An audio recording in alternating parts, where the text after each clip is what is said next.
আজ আমরা দেখেছি একটি রাজনৈতিক দলের নেতা পরিষ্কারভাবে নারীদেরকে কিভাবে অসম্মানিত করেছে, তাদেরকে খারাপ ভাষা দিয়ে অসম্মানিত করেছে।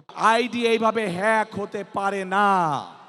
আমরা দেখছি একটি রাজনৈতিক দল, এই যে বাংলাদেশের অর্ধেক গোষ্ঠী নারী গোষ্ঠী, যে তাদের সম্পর্কে আমরা দেখেছি কিভাবে তাদেরকে ঘরের মধ্যে আটকিয়ে রাখতে চায়, সেই কথা তারা বলেছে।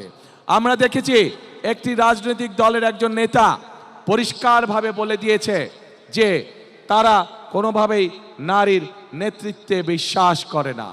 আমরা দেখেছি একটি রাজনৈতিক দলের নেতা পরিষ্কারভাবে দুদিন আগে বলেছে যে সকল মহিলা, যে সকল মা বোনেরা কর্মসংস্থানের উদ্দেশ্যে কর্মসংস্থানের জন্য যান, তাদেরকে প্রিয় ভাই বোনেরা, আপনাদের সামনে আমার বলতে রীতিমতন লজ্জা হচ্ছে, এমন একটি শব্দ সে আমাদের সব মা বোনদের জন্য ব্যবহার করেছে যা এই দেশের জন্য একটি কলঙ্ক স্বরূপ।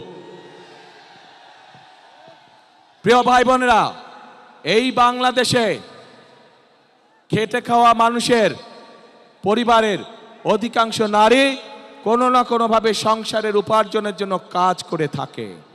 এই বাংলাদেশের লক্ষ লক্ষ 50 লক্ষেরও উপরে নারী আজ যেই গার্মেন্ট শিল্প নিয়ে সকলে গৌরব করে, সেই গার্মেন্ট শিল্পে নারী শ্রমিকরা কাজ করেন।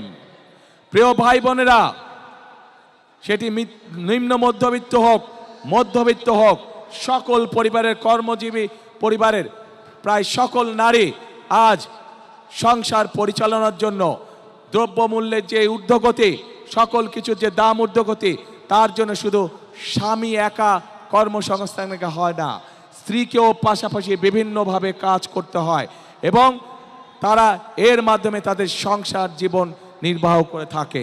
কিন্তু আজ আমরা দেখেছি একটি রাজনৈতিক দলের নেতা পরিষ্কারভাবে নারীদেরকে কিভাবে অসম্মানিত করেছে, তাদেরকে খারাপ ভাষা দিয়ে অসম্মানিত করেছে। প্রিয় ভাই বোনেরা, আমাদের নবী করিম সাল্লাল্লাহু আলাইহি সাল্লাম, উনার যে স্ত্রী ছিলেন বিবি খাদিজাও ছিলেন একজন কর্মমুখী মহিলা।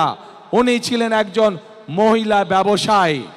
আজকে যেই দলটি, যাদের নেতা আজ বাংলাদেশের নারীদেরকে একটি খারাপ কিছুর সাথে তুলনা করেছে, তারা বলে তারা ইসলাম কায়েম করবে, কিন্তু নবী করিম সাল্লাল্লাহু আলাইহি সাল্লামের স্ত্রী পর্যন্ত, উনিও পর্যন্ত একজন ব্যবসায়ী ছিলেন।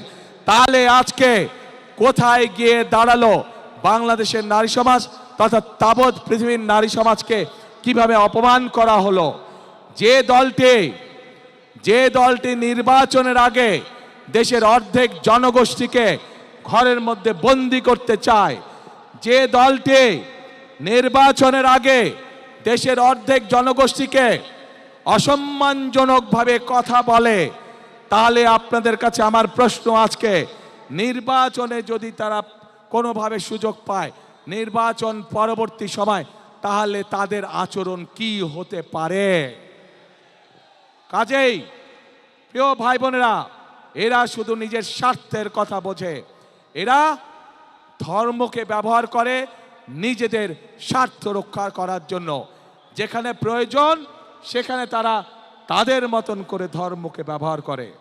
আমরা গতকাল দেখেছি, যখন এই কথা বলার পরে তীব্র সমালোচনা শুরু হলো নারী সমাজ থেকে, যখন এই কথা বলার পরে তীব্র সমালোচনা শুরু হলো সমাজের প্রত্যেকটি মানুষের কাছ থেকে, তখন তারা বলছে তাদের এই আইডি নাকি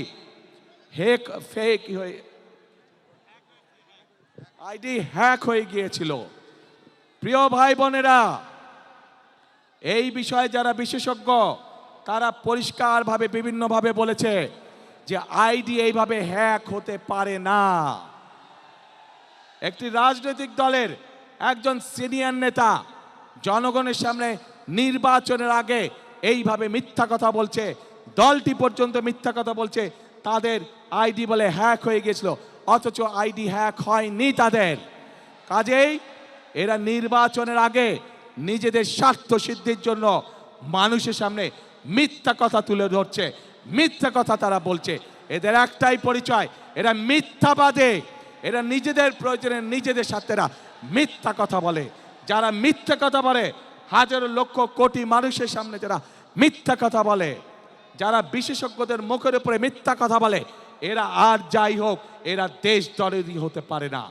এরা আর যাই হোক এরা কখনো মানুষের দরদি হতে পারে না। এরা আর যাই হোক এরা কখনো জনদরদি হতে পারে না। এদের দরদ শুধু এদের নিজেদের লক্ষ্যের জন্য, এদের দরদ শুধু এদের নিজেদের উদ্দেশ্যের জন্য।